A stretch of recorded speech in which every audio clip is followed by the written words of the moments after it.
السلام عليكم ورحمة الله وبركاته. بسم الله والحمد لله والصلاة والسلام على حبيبنا وأسوتنا وقدوتنا وشفيعنا رسول الله صلى الله عليه وآله وسلم.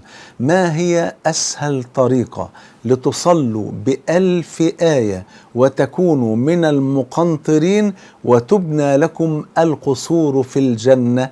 نعرف بعد ما نصلي على حبيبنا صلى الله عليه وآله وسلم ازاي نصلي بألف آية عشان نكون من المقنطرين، يعني من أصحاب القناطير من الحسنات، وكمان تبنى لنا القصور في الجنة، وكمان نفوز بمحبة الله وجنته. ده يعني حاجة فوق الخيال. تعالوا نعرف، بس برضه نصلي على حبيبنا صلى الله عليه وسلم. في الحديث الذي رواه أبو داود بسند صحيح أن النبي صلى الله عليه وسلم قال: من قام ب10 آيات لم يكتب من الغافلين، ومن قام ب100 آية كتب من القانتين بالتاء، يعني يكتب له قيام ليلة كاملة، ومن قام ب1000 آية كتب من المقنطرين، يعني من أصحاب القناطير من الحسنات. طيب نعملها ازاي دي يا شيخ محمود؟ يعني ال10 آيات أمرها بسيط، بقصار الصور، مش هكمل معاك الركعتين، يعني 5 دقائق.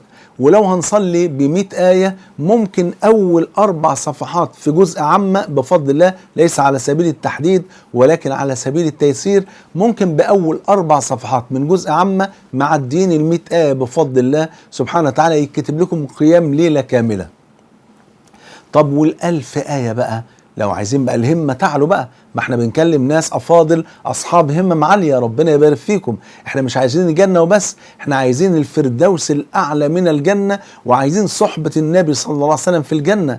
فاحنا ايه؟ عايزين نصلي ب1000 آية. نجيبها ازاي يا شيخ محمود؟ في طريقين. طريق يعني شوية صعب، شوية بسيطة، ولكن والله العظيم وإنه ليسير على من يسره الله عليه، وطريق سهل جدا فوق ما تتصوروا. تعالوا نبدأ بالأشق شوية، يعني بالطريق الصعب شوية، وبعدين نختم بإيه؟ بالطريق السهل. الطريق اللي هو الصعب شوية إن احنا هنصلي بجزء تبارك كله وجزء عم كله، الاتنين مع بعض، مع قراءة سورة الفاتحة في كل ركعة بفضل الله. يبقى كده عدينا ال1000 آية. ممكن جزء تبارك وجزء عامة حوالي 44 صفحة تقريبا، هنقسمهم على 8 ركعات. في كل ركعة تقريبا هنقرأ الفاتحة ونقرأ 6 صفحات من جزء تبارك. خلصنا نخش على جزء عامة ونخلص الجزئين بفضل الله سبحانه وتعالى في 8 ركعات. طب مش حافظ يا شيخ محمود؟ بسيطة، الدين يسر. امسك المصحف في ايديكم، ما دام دي صلاة نافلة مفيش أي مشكلة. طيب رجلي وجعاني، او انا كبير في السن، او انا مريضة، مفيش مشكلة، شفاكم الله وعافاكم، صلوا وانتوا قاعدين. يبقى نصلي واحنا قاعدين، لو مش قادرين نصلي واحنا قاعدين، ولنا الاجر كاملا لو كنا تعبانين او مرضى او كبار في السن. لكن لو كنا اصحاء وبرضه عايزين نصلي واحنا قاعدين، يبقى نصلي واحنا قاعدين بس لنا نصف الاجر. واضح كده؟ يعني مع عدم العذر لنا نصف الأجر، ومع العذر من مرض أو كبر سن أو واحد مش قادر أو تعبان أو مريض له الأجر كاملا وهو قاعد بفضل الله سبحانه وتعالى. الدين يسر بفضل الله. طيب هنصلي وإحنا قاعدين والمصحف في إيدينا، تمام؟ هنصلي 8 ركعات، في كل ركعة الفاتحة و6 صفحات من جزء تبارك أو جزء عامة، لأن احنا هناخدها بالترتيب، جزء تبارك ثم جزء عامة. يبقى كده بفضل الله صلينا ب1000 آية بفضل الله سبحانه وتعالى. طيب ايه الطريقة بقى الأسهل؟ الطريقة الأسهل حضراتكم عارفين سورة الإخلاص اللي هي قل هو الله أحد، دي كم آية حضراتكم فاكرين؟ 4 آيات. 4 آيات. هنصلي 8 ركعات برضو، تمام؟ في كل ركعة بنقرأ الفاتحة ونقرأ تقريبا 32 مرة قل هو الله أحد. مش هتاخد مننا يعني ال 32 مرة دولت مش هياخدوا مننا 5 دقائق بفضل الله سبحانه وتعالى. قولوا 10 دقائق، هم مش هيكملوا، بس أنا بقول مش هياخدوا 5 دقائق، تمام؟ 32 مرة، يعني هنقرأ في ال8 ركعات حوالي 250 مرة. 250 مرة، وكل سورة فيها 4 آيات، اللي هي كل واحد 4 آيات، يبقى 4 آيات في 250، يبقى كده وصلنا 1000 آية بفضل الله سبحانه وتعالى. طب مش هعرف أعد يا شيخ محمود، مفيش مشكلة، في مسبحة إلكترونية يجوز استعمالها عشان أضبط العدد، مفيش أي مشكلة خالص بالمرة. تمام. وأنا طبعا لا أقصد التحديد بسورة الإخلاص، لكن أذكر ذلك على سبيل التيسير حتى لا يكون ذلك من باب الابتداع، أنا أذكر ذلك على سبيل التيسير.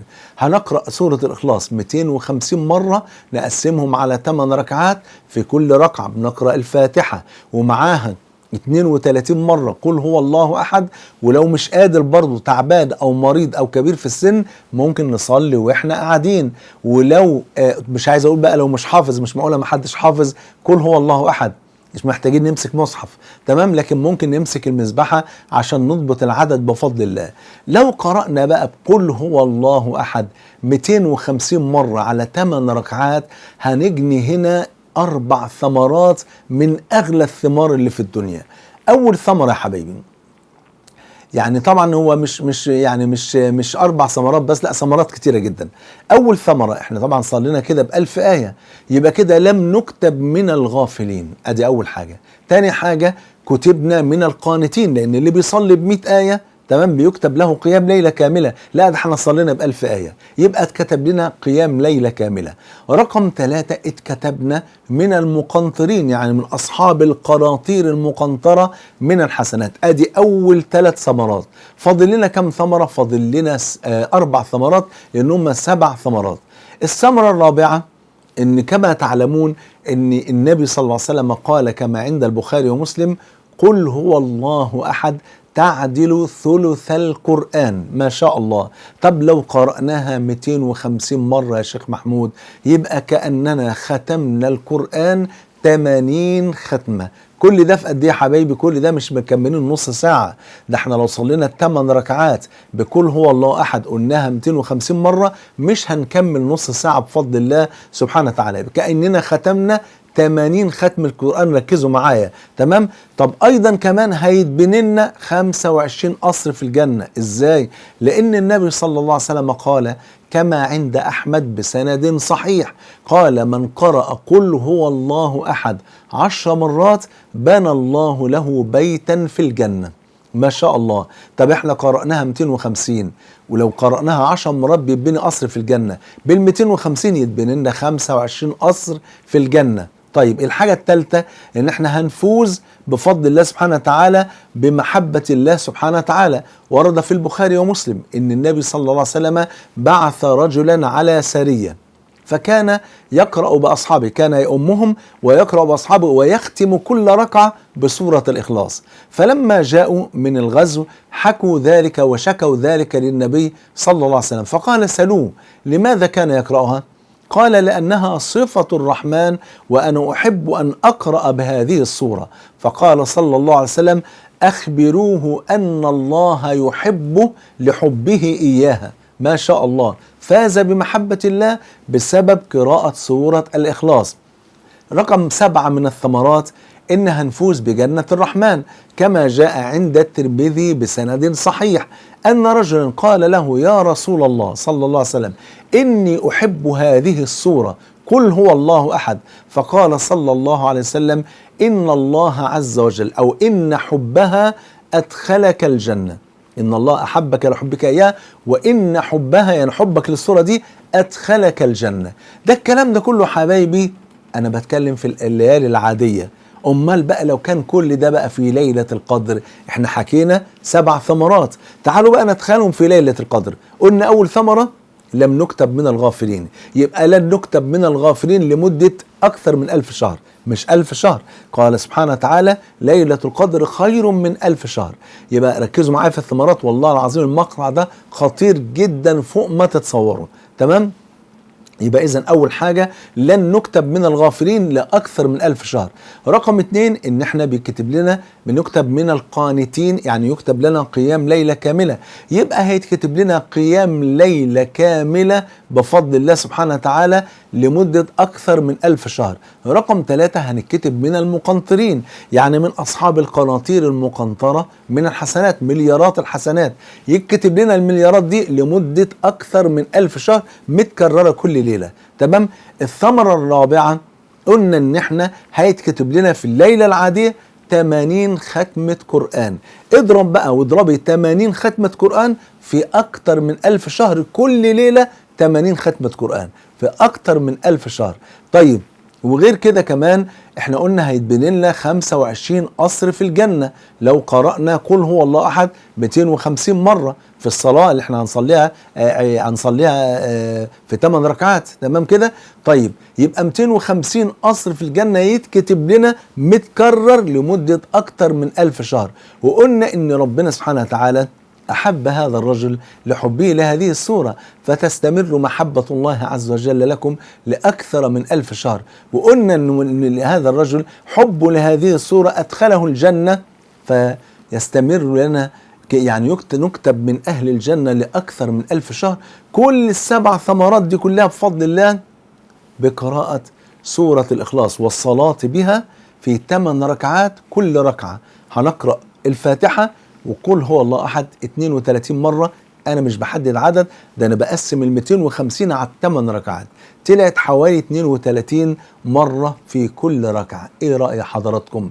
إما تصلوا 8 ركعات، وانا برضو ما بحددش ركعات، ممكن نعملوها في ركعتين، في 4، في 6، في 8، بس انا بقول ايه المتوسط 8، تمام كده؟ ثم تصلوا ايه الشفع والوتر. فانتوا حضراتكم هتصلوا اما بجزء تبارك كله جزء عامة، تمام، في 8 ركعات، واما هتصلوا بقراءة بالفاتحة وكل هو الله أحد، تمام، 250 مرة على 8 ركعات. هتاخدوا الخير ده كله اللي أنا ذكرته وال7 ثمرات التي ذكرتها. هي دي أسهل طريقة تصلوا ب1000 آية وتكونوا من المقنطرين وتبنى لكم القصور في الجنة، بل وتفوزوا بمحبة الله وجنتي. أسأل الله عز وجل أن يجمعني وإياكم مع الحبيب المصطفى صلى الله عليه وسلم في الفردوس الأعلى. بحبكم في الله، والسلام عليكم ورحمة الله وبركاته.